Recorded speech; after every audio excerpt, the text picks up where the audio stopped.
8월 28일 갑자기 아베 총리가 사임을 표명했다. 전날까지 사임 의사 등 전혀 없었던 총리가 왜 사의를 굳히는 데 이르렀는가. 그 뒷면을 요원 제임스가 깊은 정보를 철저히 폭로. 제임스, 결론부터 말하면 아베 씨는 그만둘 생각 따위 없었습니다. 하지만 그만둘 수밖에 없었던 것은 미국이 버렸기 때문입니다. 게다가 그 방법은 비밀리에 갈아치우는 게 아니라 CSIS 전략국제문제연구소 보고서 형태로 전 세계에 공개되었기 때문에 데미지가 컸죠. CSIS에 대해서는 일본 정부가 가장 신뢰하는 싱크탱크입니다. 특히 아베 정권이 되고 나서 관저 비자금에서 CSIS에 매년 수십억 규모의 연구 자금을 제공하거나 아베 총리 자신도 2012년에 수상의직에 복귀하자마자 CSIS 참배를 하고 있습니다. 그런 아베 총리 주선 기관이기도 한 곳에서 지난달 23일 일본에서 중국의 영향력이라는 보고서가 나와 자민당 간사장인 니카이 씨와 총리 보좌관인 이마이 씨를 친중파라고 비판했습니다. 그것은 상당히 뉴스가 되었고 이마이 씨와 니카이 씨는 중국의 아첨하는 파라고 일본에서도 신랄하게 쓰고 있었어요. 제임스, 그러나 일본의 언론은 중요한 것은 쓰고 있지 않습니다. 첫째, 이 보고서가 나왔던 뒷면에는 미 국무부의 세계관여센터가 압력하고 있습니다. 이곳은 겉으로는 중국, 러시아의 영향력 공작에 맞서 싸울 것을 목적으로 한 첩보기관이지만 사실은 미국이 전세계의 내정 간섭을 위한 구실을 만들기 위한 기관입니다. 여기가 이번 보고서에 연구 자금을 제공하고 있습니다. 그렇다는 것은 처음부터 아베 정권을 기울일 목적이 있었다는 것입니까? 제임스, 그렇습니다. 게다가 아베 총리가 오래 신뢰하던 CSIS가 이것을 낸 것이기 때문에 영향력은 헤아릴 수 없는 것입니다.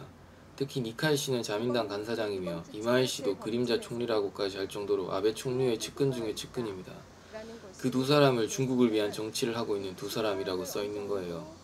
이것은 완전히 내정 간섭이자 트럼프 정권이 아베 정권의 최후 통첩을 들이댄 것으로도 되고요. 중요한 것은 여기에요. 그 증거로 보고서의 표지를 보세요. 아베 씨의 얼굴이 크게 나와 있어요. 분명히 아베 씨에 대한 메시지예요. 이 보고서는. 아베 씨의 얼굴이군요. 제임스, 트럼프 정권의 감정으로는 일본에 대한 초조함이 계속 있었습니다.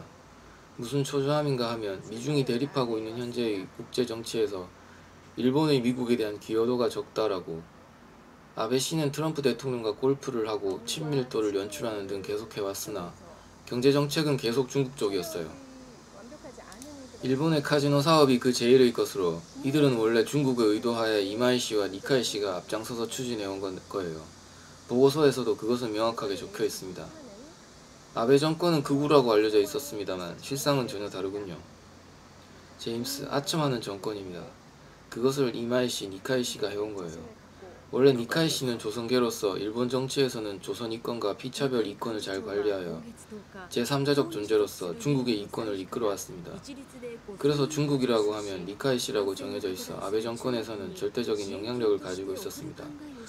올해 4월 예정되어 있던 시진핑의 국빈급 방일은 니카이 씨에 대한 보답인 의미가 강했던 겁니다. 그것은 이마이 씨도 똑같고 역시 그도 조선계입니다. 사실 아베 정권이라는 것은 조선 정권의 A급 전범인 사람들의 모임이에요. 잠시 기다려주세요. 조선계라는 것은 무엇을 의미합니까? 아베, 이마이, 니카이는 제일 조선인이라고 하는 건가요? 제임스, 그런 의미가 아닙니다. 나카타초의 조선계라고 하는 것은 이시 조선시대의 양반계급 출신이라는 의미입니다. 시청해주셔서 고맙습니다. 좋아요를 눌러주세요. 반드시 채널을 등록하시고 알림을 켜주세요. 새로 영상이 등록되면 바로 아실 수 있습니다.